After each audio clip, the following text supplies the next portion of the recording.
Hi guys, तर welcome to our पावसाळी रानभाजी series episode number 2. तर आज आपण शेवगाच्या शेंगांचा जो पाला असतो त्यापासून त्याची वडी बनवणार आहोत आणि ही वडी अत्यंत चविष्ट आणि पौष्टिक आहे, त्यामुळे ही तुम्ही एकदा नक्कीच ट्राय करा. सर्वात आधी मी शेवगाची पानं घेतली होती, चांगली फ्रेश आणि कोवळी पानं आहे ती तुम्ही व्हिडिओमध्ये बघू शकता.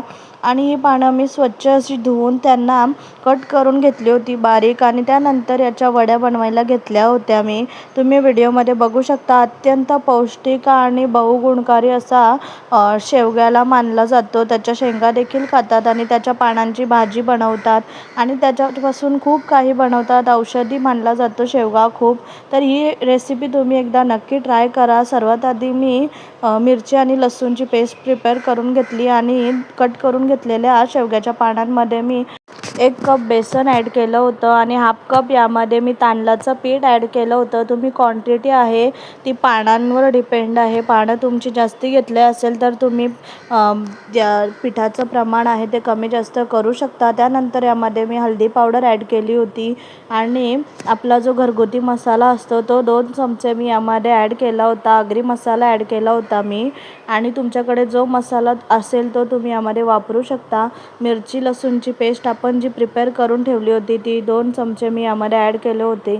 जिरं ॲड केलं होतं आणि सॉल्ट ॲड करून वरून खूप सारे तीळ ॲड केले होते. तिळाने याची चव खूपच टेस्टी होते.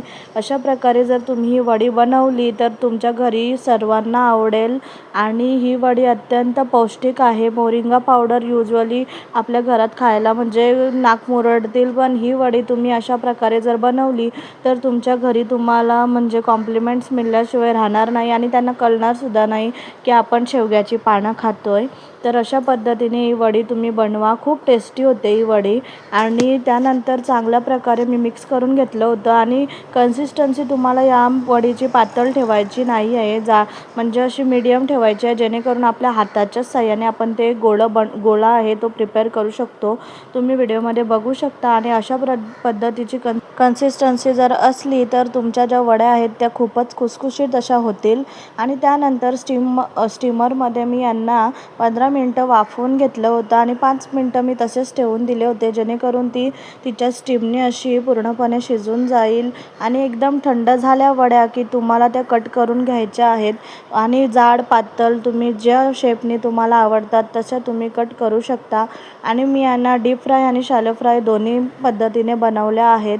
तुम्हाला जी पद्धत आवडेल ती तुम्ही वापरू शकता. आणि व्हिडिओमध्ये मी डीप फ्राय करूनच दाखवल्या आहेत, कारण की मी शॅलो फ्राय यांना रात्रीच्या वेळी केलं होतं आणि ते मी शूट केलं नव्हतं, तर त्यामुळे मी अशा पद्धतीने दाखवल्या आहेत तुम्हाला. खूप टेस्टी झाल्या होत्या. एकदा ह्या वड्या नक्की तुम्ही ट्राय करा आणि तुमच्या फ्रेंड्स फॅमिलीसोबत यांना एन्जॉय करा. तर आजच्यासाठी एवढंच. Okay, bye guys, see you soon in next vlog and thank you so much for watching my videos.